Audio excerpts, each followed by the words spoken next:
Welcome to the ICE podcast, supported by the US Soybean Export Council, an initiative to enable the cold chain industry of India to be future ready. Hello, listeners. Welcome to the ICE podcast on cold chain technology.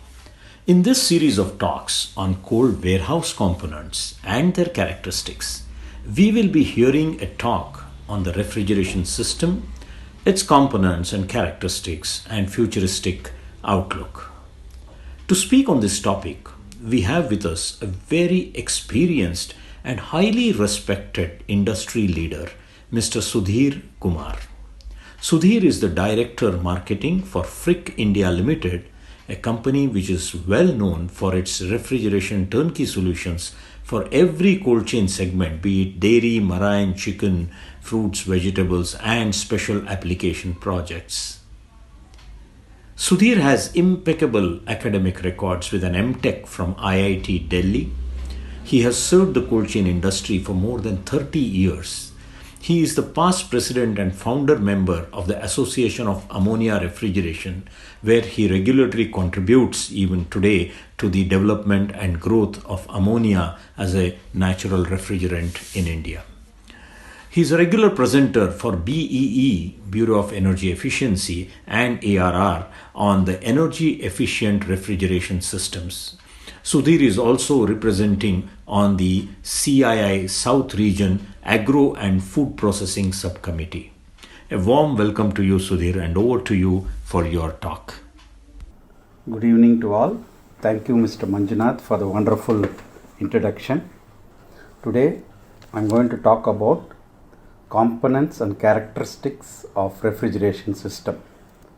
The major refrigeration system works on the principle of either vapor compression system or vapor absorption system. We are mainly following vapor compression closed loop system.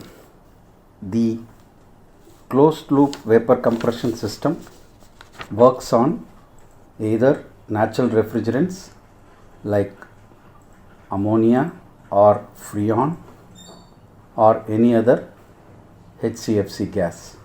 What is a vapor compression system? The vapor compression system in which the refrigerant undergoes phase changes. It comprises of major components like compressor, condenser, receiver, expansion valve, and evaporator.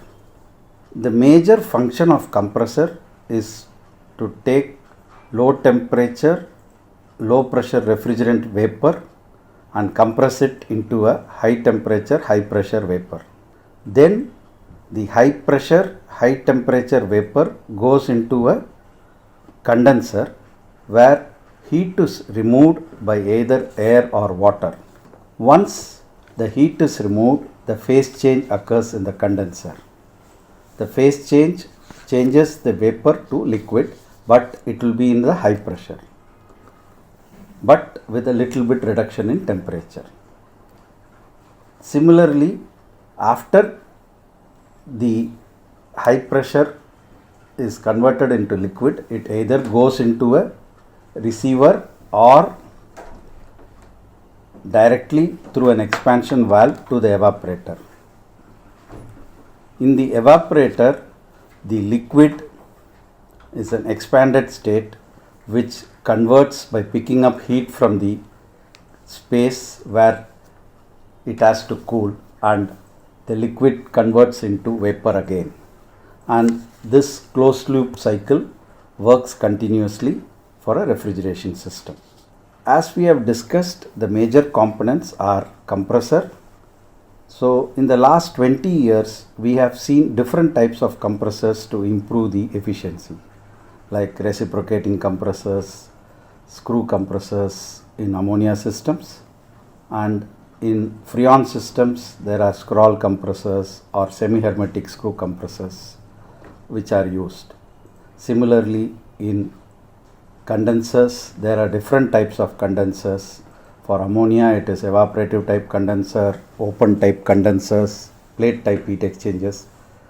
Whereas in freon, it is shell and tube heat exchangers, or air-cooled condensers.